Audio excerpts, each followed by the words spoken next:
Salut tout le monde, bienvenue sur la chaîne Supernovator. Ceci est donc le premier épisode du Baratie Break, une émission consacrée au manga One Piece d'Eiichiro Oda. Dans ce premier numéro, j'essaierai d'exposer certaines similitudes existantes entre l'œuvre qu'est One Piece et une autre œuvre. Cela va peut-être ouvrir le champ à des théories sur la suite des événements du manga. Jingle!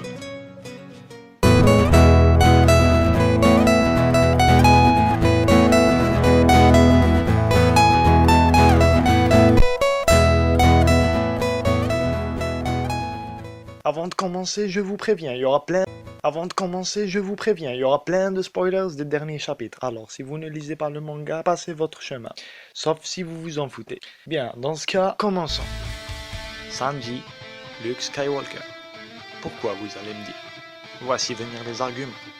Si on regardait de plus près les Germa Double Six, on se rendrait vite compte du grand nombre de similitudes avec la saga Star Wars de George Lucas. Tout d'abord, on a Sanji qui, tout comme Skywalker, avait vécu loin de ses parents biologiques. Tous les deux eurent des mentors qui leur ont appris des choses fondamentales, et tous les deux sont fils de grands souverains du mal, aux ambitions démesurées.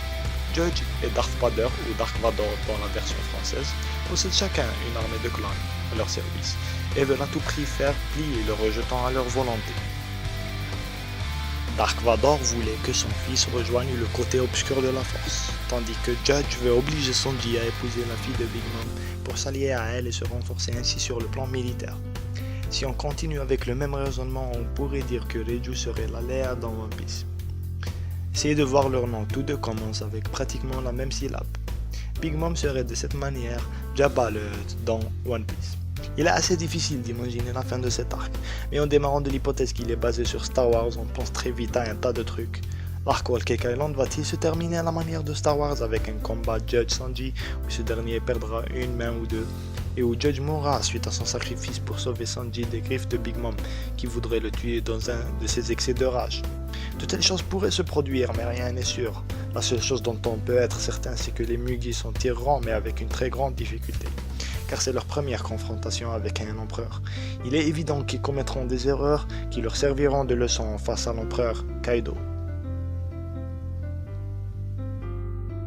Des liens entre Star Wars et One Piece, il y en a plein.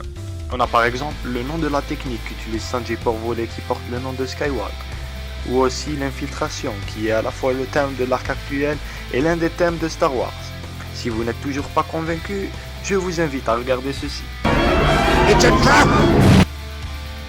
Eh ouais, vous l'avez peut-être oublié, mais même ce passage a eu droit à un remake. Pour être plus précis, c'était au chapitre 828. Rappelez-vous, le message que Pecoms a laissé aux Mugi, leur disant de rebrousser chemin. Eh ouais. Mais enfin bon, nous sommes à présent arrivés au terme de cette vidéo qui j'espère vous a plu. Si c'est le cas, n'hésitez pas à liker, partager et vous abonner. Et bien sûr, laissez des commentaires. D'autres vidéos de ce genre verront le jour prochainement. Alors parlez-en autour de vous et merci à tous. À bientôt!